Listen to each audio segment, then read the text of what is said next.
พลนำเป็นอะไรอุเทจาตั้งโลภะเนี่ยตั้งในวิปัสสนาว่านั่นเป็นวิปัสสนาว่าเป็นสมัยเป็นปัญญาภาวนาปัญญาว่าเนาะปัญญาเพชรเตือนได้เกิดปัญญาเพชรเตือนนี่เข้ามาปัญญาภาวนาสมถะนี่เข้ามาสมาธิภาวนาเอาสมาธิเพชรเตือนที่ใครใจเหนียมติ๊กเข้าใจให้ใจเหนียมติ๊กหนูเข้าใจสังเข้าใจเหนียมเมื่อวันไหนได้กระได้เกิดเป็นกล้วยวันไหนเข้าใจเหนียมเนี่ยนั่นเป็นเข้ามาสมาธิภาวนา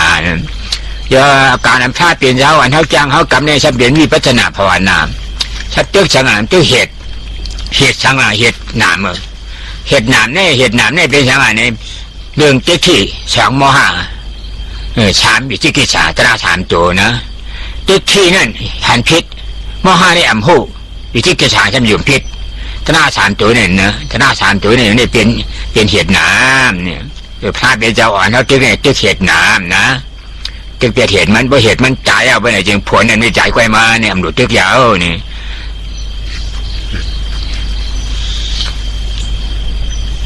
หลวงพ่อบอกว่าดังนั้นเมื่อเราประพฤติปฏิบัติธรรมแล้วทำไมมรรคผลนิพพานจึงไม่เกิดกับเราเล่าก็เพราะดังที่หลวงพ่อได้เขียนไว้ในด้านหลังของหนังสือการรีดนมจากเขาวัวและที่เขียนไว้ว่าการรีดนมจากเขาวัวนั่นเองเพราะว่าเราไปพยายามรีดนมเอาออกที่เขาวัวให้ได้นะซึ่งการกระทำอย่างนั้นน่ะมันย่อมไม่มีโอกาสนะที่จะได้เห็นน้ำนมวัวการกระทำเช่นนั้นเปรียบเป็นอย่างไรเปรียบเป็นการที่เราไปประพฤติปฏิบัตินะไปต่อสู้ไม่ถูกที่นะไปประพฤติปฏิบัติไปต่อสู้ไปรีดนมไม่ถูกที่เพราะว่าเราไปรีดที่ผลนะไปรีดที่ผลไม่ไปรีดที่เหตุนะไปรีดที่ผลอย่างไรเพราะว่าตัวที่เป็นเหตุนั้นคือตัวนามธรรมที่ไปรับรู้ความรู้สึกต่างๆนะซึ่งเหมือนกับเป็นเต้านมนั่นเองแต่ว่าตัวสภาวะความรู้สึกต่างๆที่มากระทบสัมผัสแล้วเป็นความเจ็บความปวดเหล่านั้นน่ะมันเป็นเพียงสภาวะรูปที่มาให้รู้นะมันไม่มีความที่มันตัวของมันเองเนี่ยจะเป็นผู้รับรู้ความรู้สึกอะไรมันเป็นเพียงแต่ภาพที่แสดงขึ้นมาให้เรารับรู้ตัวที่มีปฏิกิริยาตอบโต้กับภาพที่แสดงขึ้นมาให้เรารับรู้นั้นก็คือตัวใจหรือตัวนามนี่เองดังนั้นเมื่อเราไปพยายามแก้ที่ตัวรูปนะที่ตัวสภาวะทุกข์ที่มันแสดงขึ้นมานั้นก็เหมือนกับเราไปพยายามรีดนมที่เขาวัวกีบวัวหูวัวอย่างนั้นเพราะมันไม่ถูกที่นะฮะมันไม่ใช่ที่มันเป็นตัวรับรู้ความรู้สึกหรือมีปฏิกิริยาหรือไม่ใช่ที่ตัวอัตตาจะอยู่ที่ตัวอัตตาจะอยู่นั้นมันอยู่กับนามอยู่กับใจนะดังนั้นเมื่อเราเห็นความรู้สึกเจ็บปวดเต้นตอดฟุ้งซ่านต่างๆแล้วให้พิจารณาค้นหาว่าไอ้ผู้ที่รับรู้ความเจ็บปวดเต้นตอดฟุ้งซ่านเหล่านั้นมันอยู่ที่ไหนคือใจหรือนามตัวที่รับรู้นั้นมันอยู่ที่ไหนนะซึ่งอันนี้ก็เป็นเรื่องที่ง่ายแล้วเพราะหลวงพ่อบอกว่าใจหรือนามเนี่ยมันอยู่ที่หัวใจนะมันมีบ้านอยู่ที่นั่นเราก็ไปพิจารณาเวลาค้นหานี่พยายามค้นหาแล้วเล็งไปที่นั่นเมื่อเราค้นหาและเล็งไปที่นั่นถ้าหากโมหะอวิชชาไม่ครอบงำเราไว้เราก็จะเห็นมันนะเมื่อเห็นมันแล้วเราก็จะเห็นตัวอัตตาความรู้สึกที่ยินดีร้ายที่มันเกิดขึ้นมาณที่นั้นเราเอาปัญญาตาปัญญาของเราเพ่งพิจารณาเข้าไปตรงนั้นก็เหมือนเราพยายามจะรีดนมวัวคือรีดเอาอัตตาออกนะเมื่อเรารีดเอาอัตตาออกแล้วอนัตตาก็จะปรากฏขึ้นมาตัวน้ำนมวัวที่เราจะได้กินนั่นน่ะคือตัวอนัตตานั่นน่ะคือผลของอนัตตานั่นเองทีนี้ในทางปฏิบัตินั้นตัวเหตุที่ทำให้เกิดความทุกข์ตัวเหตุที่ทำให้เกิดอัตตานั้นก็คือตัวทิฏฐินะทิฏฐิความเห็นเป็นตัวเป็นตนโมหะความไม่รู้นะความมืดบอดความไม่รู้วิจิกิจฉาความเชื่อผิดนะ3ตัวนี่แหละร่วมกันทำงานนะร่วมกันทำงานอย่างไรทำงานปิดบังความจริงนะปิดบังอัตตาไว้ นะปิดบังอนัตตาไว้ดังนั้นเมื่อเราพิจารณาเข้าไปในกายและจิตของเราถ้าเราพบเห็นความรู้สึกต่างๆที่มันเกิดขึ้นมาแล้วเราความรู้สึกเหล่านั้นแหละเป็นเครื่องมือนะเพื่อจะค้นหาต้นเหตุหรือผู้ที่รับรู้ความรู้สึกเพราะว่าตัวผู้รับรู้ความรู้สึกนั่นแหละที่จะเป็นตัวที่จะไปกระทำกรรมอันใดต่างๆขึ้นมาถ้าหากมันประกอบด้วยความเป็นอัตตาเป็นเรามันก็จะทำกรรมต่างๆไปด้วยอำนาจความชอบและไม่ชอบซึ่งเป็นตัวอัตตานั่นเลยทีเดียวนะประกอบกรรมต่างๆขึ้นมาดังนั้นเมื่อเราเห็นมันชัดเจนแล้วเราเอามันออกนั่นก็คือการแก้ตรงเหตุเนาะแก้ตรงเหตุหรือรีดนมที่นมวัวนะพวกพราหมณ์ฮินดูทั้งหลายนั้นก็เหมือนกันกับเขาประพฤติสมถะภาวนาการประพฤติสมถะภาวนานั้นเขาใช้ความสงบนะไปกำจัดทุกข์นะไปกำจัดทุกข์โดยสำคัญว่าถ้าทำใจให้สงบไม่ฟุ้งซ่านแล้วทุกข์นั้นก็จะดับหายไปตัวอุทธัจจะความฟุ้งซ่านของจิตนั้นเขาสำคัญว่าอันนี้แหละคือต้นเหตุแห่งทุกข์ถ้าจิตเราฟุ้งซ่านมันคิดนึกปรุงแต่งขึ้นมามันถึงได้ทุกข์ถ้าทำให้ความฟุ้งซ่านของจิตนี่มันสงบระงับไปแล้วสุขก็จะเกิดทุกข์ก็จะหายเขาจึงพยายาม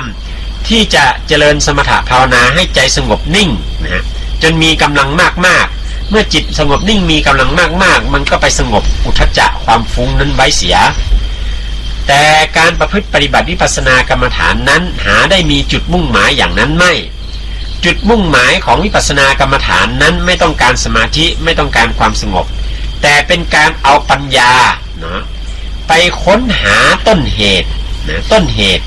ของปฏิกิริยาทั้งปวงแม้แต่ตัวอุทธัจจะความฟุ้งขึ้นมานั้นน่ะเพราะอะไรมันถึงฟุ้งนะเพราะมันมีอัตตามันมีเรามันมีกูนะมันถึงได้ฟุ้งขึ้นมาถ้าเอากูออกเสียมันก็ไม่ฟุ้ง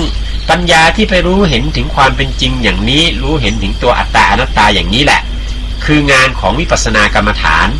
ถ้าเราเจริญปัญญาจนมันเห็นเหตุนะเห็นเหตุแห่งทุกข์อย่างนี้แล้วเอาเหตุแห่งทุกข์ออกทุกข์นั้นก็จะดับโดยสิ้นเชิงนะนี่คือทางแห่งวิปัสสนาขอให้ท่านทั้งหลายพึงพิจารณาเนาะดังหัวข้อเรื่องที่ว่าการรีดนมจากเขาวัวที่หลวงพ่อได้บอกแล้วก็ได้เขียนเป็นปกหนังสือให้พวกเราได้ดูนั้นฉันก็ป้าหาบิดันหาเมื่อหานายพันหานายพันเป็นอัตตาอนัตตาเฉพาะอนัตตาเฉพาะในของเก่าเจี๊ยบนี่เป็นปัญหาเนี่ยเพราะอันหันนายพานนายพานนี่เป็นไหนวะเอาปุ่งจับผางมันมีกลางโน้มเป็นใน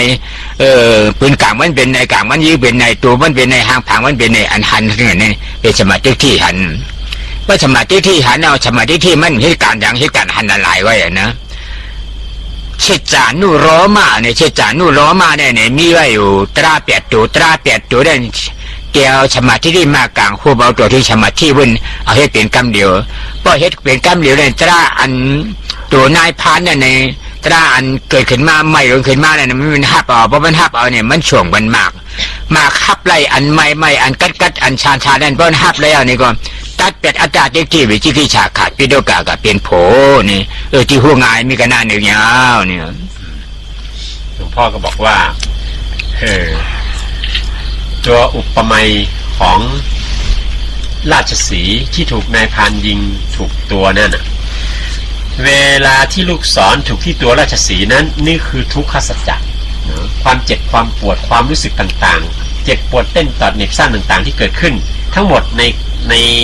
ใจของเรานั่นน่ะเหมือนกับลูกศรที่ปักถูกนะเป็นความเจ็บความปวดความรู้สึกต่างๆบนกายและใจของเราทีนี้ตัวนายพรานนั้นคือตัวอัตตาเมื่อตัวราชสีห์นั้นค้นหานายพรานนั้นคือตัวปัญญาสัมมาสังกัปปะตัวค้นหาตัวพิจารณาแล้วเมื่อราชสีห์เห็นนายพรานนั้น ก็คือตัวปัญญาสัมมาทิฏฐินะคือเห็นอัตตาแล้วเมื่อราชสีห์ตะคุบจับนายพรานไล่ตะคุบจับนายพรานนั้นเป็นตัวปัญญาสัมมาสังกัปปะพอจับได้นายพรานนั้นเป็นตัวสัจจะนุโลมะหรืออนุโลมญาณมรรคทั้ง8นั้นจะรวมเป็นหนึ่งเดียวเนาะทำทั้งหมดนั้นจะรวมเป็นหนึ่งเดียวที่นั่นเมื่อจับได้นายพรานแล้วก็ฆ่านายพรานตายเนาะฆ่านายพรานตายนั้นคือมรรคญาณเนาะฆ่านายพรานตายเมื่อนายพรานตายแล้วไม่มีใครยิงสอนมาถูกตัวราชสีห์ได้อีกนั้นคือผลญาณนะคือความสงบเย็นนิพพานอันนี้คือตัวอุปมาถ้าเรามาพิจารณาเวลาที่เราจะปฏิบัติวิปัสสนากรรมฐานนั้นเมื่อเรานั่งหลับตาพิจารณาเข้าไปในกายและจิตของเราแล้วเมื่อมีความรู้สึกเจ็บปวดเต้นตอดต่างๆเกิดขึ้นมาด้วยสภาวะของธาตุดินน้ำลมไฟเป็นหนักเป็นเบาเป็นอะไรต่างๆก็ไม่สนใจความเจ็บปวดอันนั้นให้เพียงแต่รับรู้เมื่อมันรับรู้ปุ๊บก็หาทันทีเลยว่าใครตัวที่ทำให้เจ็บเนี่ยมันอยู่ที่ไหนตัวที่ทำให้เจ็บหรือตัวนายพรานนั่นน่ะมันอยู่ที่ใจเนาะที่ใจที่ไปรับรู้อันนั้นเมื่อค้นหาจนพบใจตัวที่ไปรับรู้ความเจ็บอันนั้นแล้วนั่นน่ะก็คือความที่เห็นนายพรานก็ฆ่ามันเสียฆ่าอัตตาฆ่าความรู้สึกที่มันเจ็บมันปวดขึ้นมาที่ใจนั่นน่ะอันนั้นแหละก็จักพ้นนะจากความทุกข์ได้เป็นการต่อสู้ที่ตัวเหตุนะแล้วก็จะทำลายเหตุแห่งทุกข์ได้โดยสิ้นเชิงทุกข์นั้นก็จะไม่กลับมาอีกได้เข้าถึงที่สงบเย็นคือนิพพานพลัง The same that I have told you because I told you forward before he said the lion fighting no fight at the cost of arrow not fight at the pain from arrow like that เมื่อกี้คาเลยลาดไกวอ่ะครับเมื่อกี้เป็นกับฝรั่งอันนี้ไกวอ่ะท่านเอาลายครับพ่อก็มันจ้างอย่างจงเข้าใจเหมือนอย่างจะมาเข้าใจครับใจเจ้านั่นใจรักตายเอาหยันตาหยันเจ้านั่นไว้ดีมาหัวใจเจ้าเนี่ยนะไว้ที่หัวใจเนี่ยนะพยากกันเนี่ยพยากไหนมันได้เกิดขึ้นมาเนี่ยพยาคนนี้ได้เกิดขึ้นมาที่หัวใจเจ้าที่หู้ช่างน่ะหู้เจ็บแก่นต้วงเกิดเงี้ยชันเนื้อตัวในตีเลยก็เยอะขาว่าเอวว่าเจ้านี่มันมีจืดว่ามีเจ็บเป็นเดียวกันนะมีเจ็บเป็นเดียวเจ็บเนี่ยต้วงเนี่ยตัวเทชาเนี่ยเนี่ยได้นานี่เกิดขึ้นมาในตัวนี่เลยช่างอันนั้นก็ใจเจ้านี่ปุ่งออกกับเพียเมื่อพยาเมืองจึงพันมีจันมีช่วยเยอะเพื่อนในช่างนี่มันดีเกิดขึ้นมาเพราะเกิดขึ้นมาเมืองพันพยามีจันมีช่วยเกี่ยงให้แล้วมันมีนะมันมีนั่นอันนี้เนี่ยมีที่จะหู้เนี่ยเพราะเกิดขึ้นมาตัวไหนก็ยาวดังนอกดังหน้าเนี่ยเพราะวันนอกเกิดขึ้นมาเนี่ยก็ยาวภายในเกิดขึ้นมาก็ยาวโอ้อนัตตาเนี่ยเป็นความกระหลงว่างเป็นอัตตาวางเป็นอัตตาเนี่ยหาหันอนัตตาเนี่ยนะเพราะว่าวางเป็นอัตตาเนี่ยบอกว่าหาอนัตตาเป็นความเก่าวางอัตตาเฉพาะนั่นวางเปลี่ยนมันอนัตตานั่นว่าอัตตาเนี่ยเป็นความเก่าเป็นความเก่าเป็นยังไงเป็นอนัตตาเฉพาะนะเจ๊มันเนี่ยนะความเก่าเนี่ยก็เก่ามันมีเนี่ยเก่าว่ามีอย่างมีมากอย่างพวกอย่างนี่ป่านก็เลี้ยวทัดเฉพาะอันเดียวก็อัตตานั่นเป็นของอริยะเขาเจ้าทั้งเช่นหลวงอนัตตานั่นอัตตานั่นเป็นของผู้รู้จารทั้งหมดทั้งปิดเนี่ยพวกปอกในหมอว่างเป็ดผู้รู้จารเนี่ยในหมอห้าบอกอริยะนี่ก็นายน้ำมากผลนิพพานนั่นนี่